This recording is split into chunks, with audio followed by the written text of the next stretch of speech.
I'm pleased to have this opportunity to highlight Stalking Awareness Week, which takes place from April the 8th to the 12th, and can I thank all members across the Chamber who supported my motion. Presiding Officer, imagine having to look over your shoulder every waking moment, being afraid to look at your texts, check your emails or walk up to your own door. Stalking is a horrible, insidious crime.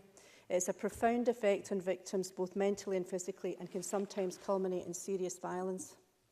A stalker's actions may, at first glance, seem like a kind, romantic gesture. For example, sending flowers to the victim, but it actually signifies, I know where you live, or I know where you work. It strikes fear into the victim's heart. And the alarming news is that reported instances of stalking, and it is a vastly underreported offence for reasons I'll explain later, have doubled in the past 5 years. The latest figures from the 2017 to 2018 Scottish Crime and Justice Survey reveal that stalking incidences have more than doubled since 2012, totalling 1,376 in Scotland.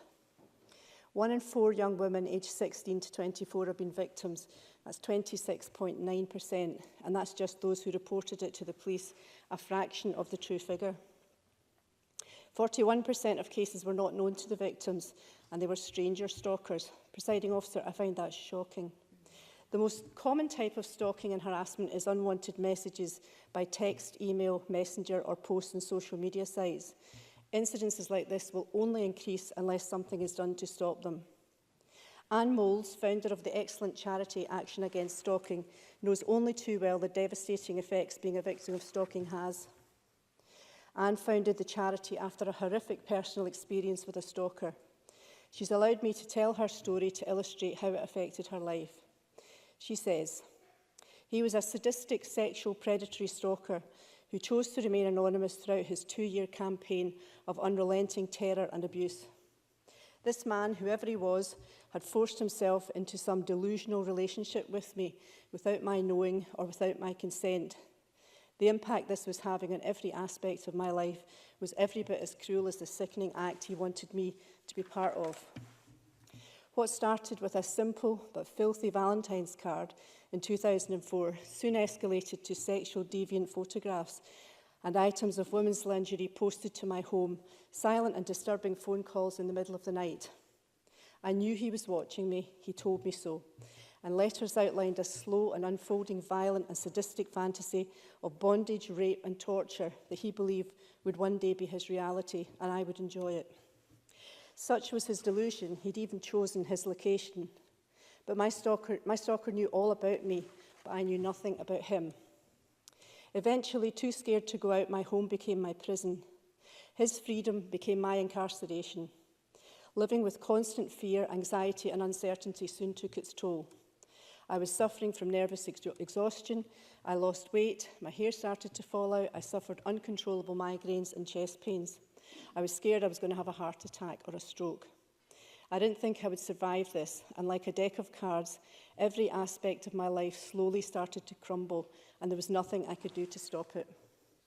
Presiding Officer, I think that more or less says it all about stalking. We must do more to protect victims of this offence before more people are terrorised. To reduce the number of people stalked, we need to dramatically increase the number of stalkers who are convicted. In a landmark move in 2014, the Crown Office and Police Scotland raised the profile of stalking to a priority-listed crime, and this complements the recent wave of Scottish Government legislation which aims to tackle psychological harm, such as the Domestic Abuse Act, which came into force yesterday, which legislates against coercion and control and recognises that child witnesses of abuse are victims too. Presiding Officer, stalking became an offence in Scotland in 2010. Prior to that, stalking was generally prosecuted using common law offences such as breach of the peace. The only protection available to victims currently is to pursue a non-harassment order through the civil courts, often at their own expense, often at victims' own expense, at a time when they're at their most vulnerable. Civil actions for NHOs are very rare, often because the victim simply can't face a journey through the justice system at that time, or can't afford it if they don't qualify for legal aid. Presiding Officer, I'm in the draft proposal stages of introducing a members' bill which would allow police to apply for a stalking protection order directly to a civil court on behalf of the victim. It would prevent harassment from escalating or continuing and give victims much needed protection.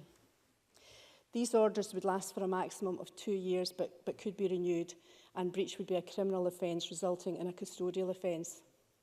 A custodial sentence. A similar bill was passed at Westminster last month, and victims living in Scotland must have the same protection.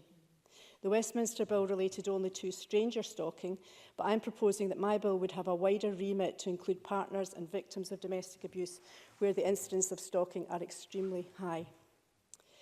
Presiding Officer, stalking has a severe, long-lasting and life-changing effect on victims. They can suffer nightmares, panic attacks, guilt, thoughts of suicide, loneliness, fear and terror. It can damage relationships with families, romantic relationships, relationships with friends and neighbours.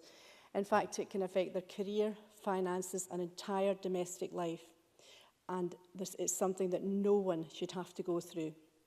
So we must stem the tide of this insidious crime now and send a clear message to stalkers that they will be stopped and prosecuted before more people's lives are ruined. Thank you.